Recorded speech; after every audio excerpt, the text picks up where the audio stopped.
आइए इसी क्रम में आगे बढ़ते हैं।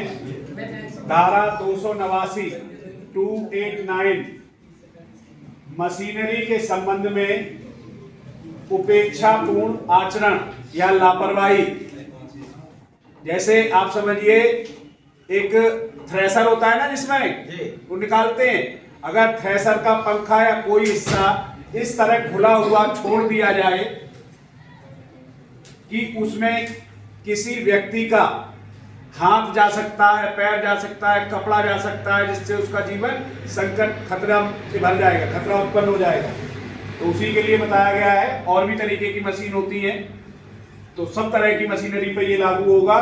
मशीनरी के संबंध में लापरवाही पूर्ण आचरण, जो कोई किसी मशीनरी से कोई कार्य ऐसे उतावलेपन या उपेक्षा से करेगा जिससे मानव का जीवन में खतरा उत्पन्न हो जाए, अपने कब्जे की मशीनरी की ऐसी व्यवस्था करने का जो किसी मशीनरी से मानव के जीवन को खतरे से बचाने के लिए पर्याप्त हो। जैसे जो पंखा लगा रहता है, एक उड़ाने वाली होती है राशि, तो उस पंखे के चारों तरफ जाली लगी होनी चाहिए। अगर जाली नहीं तो किसी का कपड़ा उसमें आ सकता है, तो वो क्या करता है, जानते हुए लापरवाही से उसका लोप करता है, ओमिशन करता है, तो उसे 6 महीने की सजा और 5,000 रुपए जुर्माना या दोनों से दंडित किया जाएगा। इसी क्रम में आगे आते हैं। धारा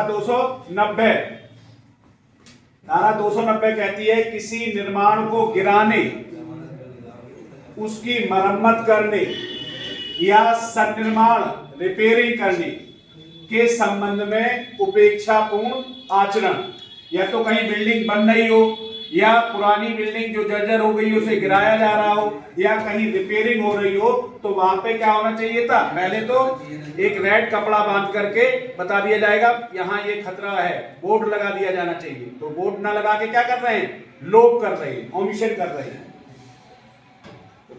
देखिए क्रम से, जो कोई किसी निर्माण को गिराने, उसकी मरम्मत करने या रिपेयरिंग करने, उस निर्माण के ऐसे उपाय करने का जो उस निर्माण के किसी भाग के गिरने से मानव जीवन को संकट से बचाने के लिए पर्याप्त हो, जानते हुए उपेक्षा पूर्वक क्या करेगा, लोप ओमिशन करेगा। जैसे कि आपने देखा जब नई बिल्डिंग बनती रहती है तो उसके बाहर एक हरा सा देखा होगा जाली बांध देते हैं, जिससे अगर वहीं से ईंट भी गिरे तो उससे टकरा करके वहीं गिरे, रोड पे या कोई निकलते हुए आदमी को ना लगे। तो इसलिए कोई ऐसा अगर नहीं लगाता है जाली, तो वो क्या करता है, लोप करता है, तो उसे 6 महीने तक की सजा और 5,000 रुपए जुर्माना या दोनों से दंडित किया जाएगा। इतनी बात समझ में आई?